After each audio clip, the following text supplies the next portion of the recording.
आज की इस वीडियो में हल करेंगे एक्सरसाइज 7A। तो यहाँ पे जो है दिया गया है जैसे कि टाइप 1 में दो राशियों का अनुपात ज्ञात करने का आधारित प्रश्न। देखिए ये जो है डॉक्टर केसी सिन्हा यानी कि सरल गणित वर्ग 7 का है, ठीक है। तो इसी का हम लोग स्टार्ट करेंगे जैसे टाइप 1 से। तो यहाँ पे जो दिया गया है क्वेश्चन नंबर 1 में निम्नलिखित का अनुपात ज्ञात करें।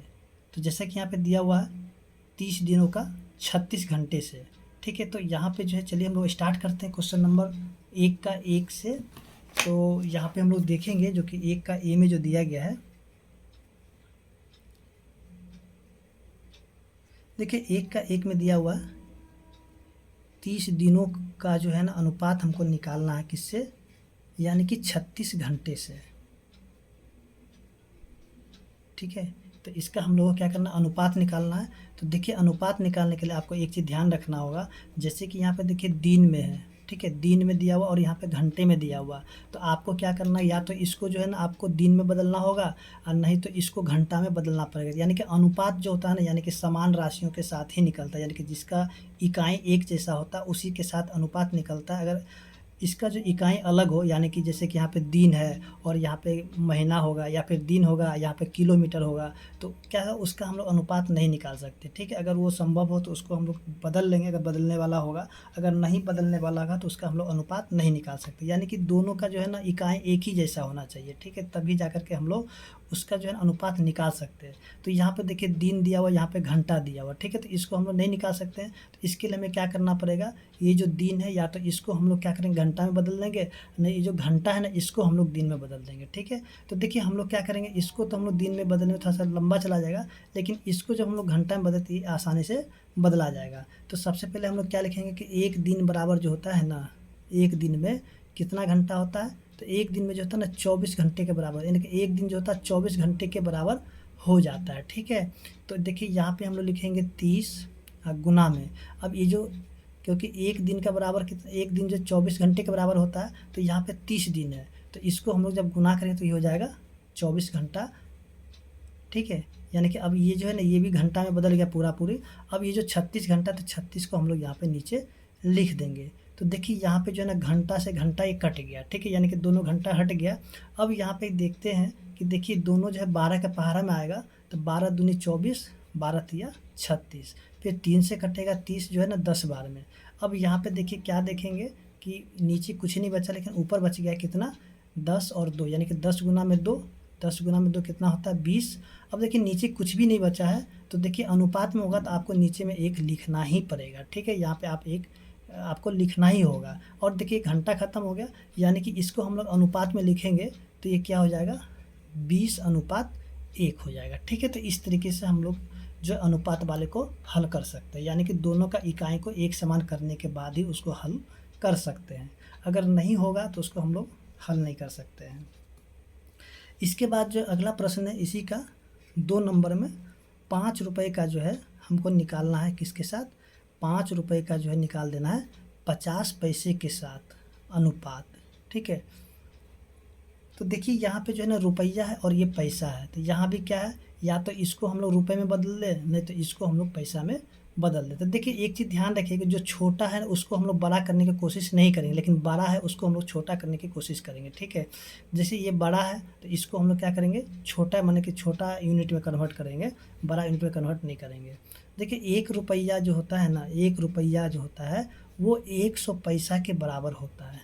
1 रुपया कितने पैसे के बराबर होता है, तो 100 पैसा के बराबर होता है। देखिए ये सब याद रखना पड़ेगा आपको, तभी जा कर के आप लोग जो है इस प्रकार के प्रश्न को हल कर सकते हैं। तो 1 रुपया जो होता है कितने पैसा के बराबर होता है, 100 पैसा के बराबर होता है। तो हम क्या करेंगे, यहाँ पे लिखेंगे 5 गुना में 100, ठीक है। 5 गुना में 100, जब 100 से गुना करेंगे तो ये जो 5 रुपया ये भी पैसा में बदल जाएगा। फिर से जो है ये जो 50 पैसा था इसको हम लोग बट्टा के रूप में लिख लेंगे। अब देखिए 1 जीरो, यानी कि 50 से काटेंगे 100, 2 बार में कटेगा।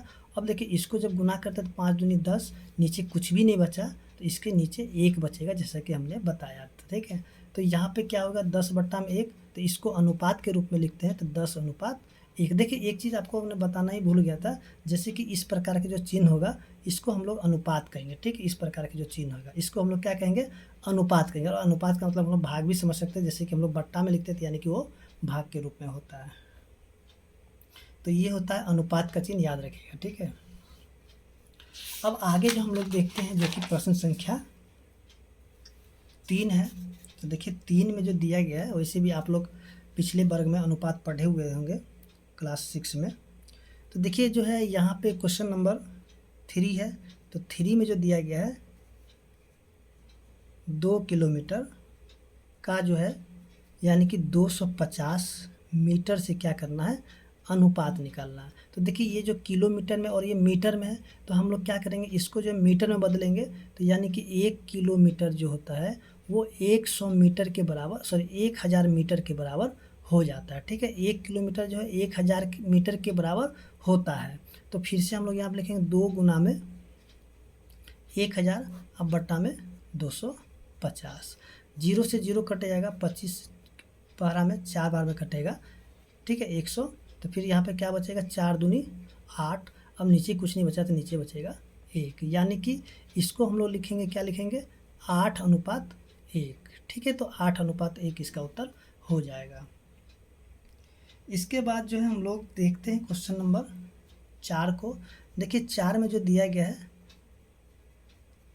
15 केजी का जो है ना हम लोग को निकालना है 210 ग्राम से, ठीक है, अनुपात। तो जैसा कि हम लोगों को पता है कि 1 केजी जो होता है ना वो क्या होता है, 1000 ग्राम के बराबर हो जाता है, ठीक है। 1 केजी जो होता है कितने ग्राम के बराबर होता है, 1000 ग्राम के बराबर होता है, ठीक है। तो यहाँ पे हम लोग लिखेंगे 15 गुना में 1000। देखिए ये केजी बड़ा इकाई है, ठीक है, ये छोटा इकाई है ग्राम, तो इसलिए बड़ा वाला को हम लोग छोटा करेंगे, ठीक है, छोटा वाला का बड़ा नहीं करेंगे।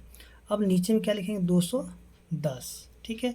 तो देखिए ये जो है ना 0 से 0 कट गया। अब ये दोनों देखिए 3 के पहाड़े से कटेगा, 3 5 15, 3 7 21। तो ऊपर देखिए 5 है और यहाँ पे 100, तो इसको गुना कर देंगे तो हो जाएगा 500 और नीचे क्या हो जाएगा 7 हो जाएगा। तो इसको अगर अनुपात के रूप में लिखेंगे तो हो जाएगा 500:7, ठीक है। अब जो अगला प्रश्न है जो कि हम लोग देखते हैं अगले प्रश्न को। देखिए अगले प्रश्न जो दिया गया है, अब यहाँ पे जो थोड़ा सा अगर देखते हैं 2 का 1 में, यानी कि 1:2 अनुपात 2:3 के तुल्य है। यानी कि ये पूछ रहा है कि ये जो तुल्य यानी कि समझेंगे बराबर। जैसे कि देखेंगे 1/2। अब फिर से इसको हम लोग लिखेंगे 2/3, ठीक है। यहाँ पे बोला तुल्य है कि नहीं है, तो वैसे तो ये नहीं है। इसको हम लोग क्या करेंगे, क्रॉस गुना करेंगे, यानी इसको इसके साथ गुना कर देंगे। तो किसके 1 को गुना करें 3 से तो हो जाएगा 3, और इसको गुना करें 2 से तो 2 दूनी 4। देखिए दोनों बराबर नहीं है, ठीक है, बराबर नहीं है, तो इसलिए हम लोग लिखेंगे कि लिखेंगे नहीं है, ठीक है। क्या लिखेंगे, नहीं है। अब जो अगला प्रश्न है प्रश्न संख्या 2, 2 का 2 है, यानी कि 2:3 अनुपात। देखिए इसको जो हम लोग काटेंगे भी, जो नहीं कटने वाला उसको हम लोग ऐसे करके भी कर सकते हैं, जैसे कि 10:15। तो यहाँ क्या देखेंगे 2/3 लिख लेते हैं और यहाँ पे लिखेंगे 10/15। अगर देखिए दोनों जो है, सॉरी यहाँ पे दिख नहीं रहा, देखिए यहाँ पे 2/3 है और यहाँ पे 10/15। तो इसको काटेंगे 5 से, तो 2 और यहाँ पे 3। तो यहाँ पे क्या देखते हैं 2/3 जो है ना बराबर हो गया किसके, 2/3 के, यानी कि दोनों बराबर आ चुका है। तो इसलिए लिखेंगे ये तुल्य है, ठीक है, तुल्य है। इस तरीके से हम लोग लिख लेंगे तुल्य है, ठीक है। जब बराबर आ जाएगा तब कहेंगे तुल्य है। तो यहाँ पे देखेंगे कि इसको हम लोग इस प्रकार से नहीं भी करेंगे यहाँ से, ठीक है। अगर नहीं करते हैं यहाँ से तो यहाँ पे क्या देखते हैं कि 1/2 और ये जो है ना बराबर नहीं है 2/3 के, ये बराबर नहीं है, तो हम लोग लिखेंगे तुल्य नहीं है। एक जो कटेगा काट के देखेंगे, जैसे कि हमने यहाँ पे प्रश्न संख्या 2 को किए हुए हैं। तो इस तरीके से जो क्वेश्चन नंबर 2 हल हो चुका है। तो अगला प्रश्न जो दिया गया प्रश्न संख्या 3, अब यहाँ पे कहा जा रहा है कि कौन कौन समानुपात में है। तो चलिए सबसे पहले हम लोग समझते हैं समानुपात क्या होता है। तो देखिए समानुपात जो होगा ना उसका चिन्ह जो होगा कुछ इस प्रकार से होगा, जैसे कि यहाँ पे देखिए ये जो है इस प्रकार से समानुपात का चिन्ह होगा, ठीक है। अब देखिए समानुपात का मतलब होता है कि 2 अनुपात को एक जैसा करना, ठीक है। अनुपात का समानुपात का मतलब क्या होता है कि 2 अनुपात को बराबर करना, ठीक है, उसी को हम लोग क्या बोलेंगे, समानुपात। तो देखिए यहाँ पे जो प्रश्न दिया गया है, जैसे कि यहाँ पे देखेंगे कि दिया हुआ 3 का 1 में 24,12,8,4।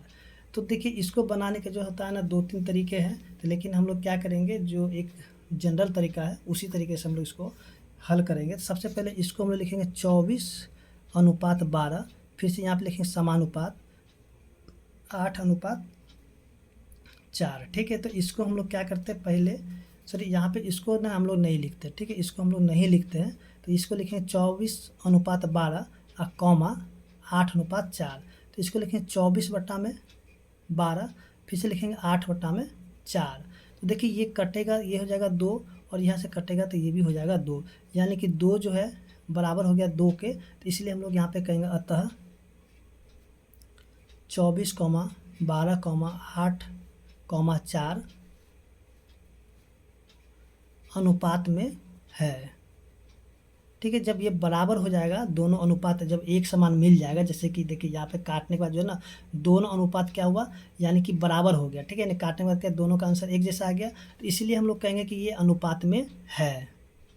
ठीक है, सॉरी अनुपात नहीं, समानुपात बोलेंगे इसको, समानुपात में है। तो इस तरीके से आपको क्या करना होगा, जितने भी यहाँ पे प्रश्न दिए गए हैं तो उसको हल कर लेना होगा। ठीक है, तो आगे जो हम लोग देखते हैं प्रश्न संख्या 2। देखिए 2 में क्या दिया गया है, 2 में जो दिया गया है 25:20, सॉरी यहाँ पे कॉमा है, कॉमा 15, फिर से कॉमा 9। तो देखिए इसको हम लेते हैं 25/20 और इसको लिखेंगे 15/9। देखिए काट के देखते थे, 5 से 25, 5 चौके 20, इसके बाद 5 3 पचे 15 और 3 तिया 9। तो यहाँ पे देखिए 5/4 और यह है 5/3, जो कि ये बराबर नहीं है। तो हम लोग यहाँ पे लिखेंगे अतः 25,20, 15,9 समानुपात में नहीं है। ठीक है, बराबर नहीं आया इसलिए समानुपात में नहीं होगा। इसके बाद जो अगला प्रश्न को हम लोग देखते हैं, जो कि दिया गया है बट्टा में दिया हुआ है। तो देखिए यहाँ पे जो है प्रश्न संख्या 3 है, 1/2, 1/5, इसके 10,6। तो देखिए इसको जो हम लोग क्या करेंगे, लिख लेते हैं 1/2, फिर से यहाँ पे 1/5। ठीक है, अब यहाँ पे देखिए 10/6। देखिए यहाँ पे जो अगर इस प्रकार का अगर बट्टा रहेगा ना, अगर इस प्रकार से बट्टा, तो ये जो 5 होता है ना सीधे इसके ऊपर चला जाता है। ठीक है, और ये जो 1 होता है इसके साथ चला जाता है। ठीक है, इस प्रकार का जो बट्टा होगा, ये जो 1 होगा इसके साथ आ जाएगा, ये जो नीचे का 5 है सीधे सबसे ऊपर चला जाएगा। तो देखिए ये जो इसके साथ गुना हो जाएगा, तब 5 को 1 से गुना करते हो जाएगा 5, 1 को जब 2 से गुना करेंगे तो हो जाएगा 2। तो देखिए यहाँ पे हो गया छोटा। अब देखिए यहाँ पे 10/6 है और यहाँ पे 5/2 है। अगर इसको हम लोग 2 के पारा से काटेंगे तो 5 और ये हो जाता है 3। ठीक है, तो यहाँ पे क्या देखेंगे कि ये जो 5/3 हो गया, यानी कि ये दोनों बराबर नहीं आया। तो इसलिए हम कहेंगे अतः सॉरी यहाँ पे 1/2, 1/5, 10, 6 समानुपात में नहीं है। ठीक है, इस तरीके से हम लोग हल कर लेंगे। अब जो अगला प्रश्न है प्रश्न संख्या 4। देखिए 4 में भी बट्टा में दिया गया है, जैसे कि हम लोग यहाँ पे देखेंगे दिया हुआ है 1/3, 1/6, 1/4, 1/8। तो इसको भी हम लोग लिखेंगे 1/3, फिर से बट्टा में 1/6, 1/4, देखिए इसको बनाने का और भी रूल्स होता है। ठीक है, तो लेकिन ये तरीका सबसे आसान लगता है, इसलिए इसी तरीके से बना रहे हैं। देखिए 1/4 1/4, फिर से बट्टा, फिर यहाँ पे 1/8। अब ये 6 को जैसे कि हमने बताया था, ये सबसे ऊपर चला जाएगा और ये 1 इसके पास आएगा। यहाँ भी क्या होगा, ये 8 चला जाएगा ऊपर और 1 आ जाएगा इसके पास में। ठीक है, तो देखिए इसको जब गुना करें 1 से तो हो जाएगा 6, और 1 को गुना करें 3 से तो हो जाएगा 3। यहाँ भी गुना करेंगे 1 से तो हो जाएगा 8, और 1 को गुना कर 4 से तो हो जाएगा 4। इसको काटेंगे तो हो जाएगा 2, इसको काटेंगे तो यहाँ भी हो जाएगा 2। तो यहाँ पे देखिए 2 बराबर हो गया 2 के, यानी कि दोनों अनुपात बराबर हो गया है। तब ये हम कहेंगे कि 1 अतः 1/3, 1/6, 1/4, 1/8 समानुपात में है। ठीक है, तो इस तरीके से हम लोग देखते हैं, जो कि क्वेश्चन नंबर 3 है, यानी कि टाइप 1 खत्म हो चुका है और उम्मीद करते हैं कि आपको समझ में आ गया होगा।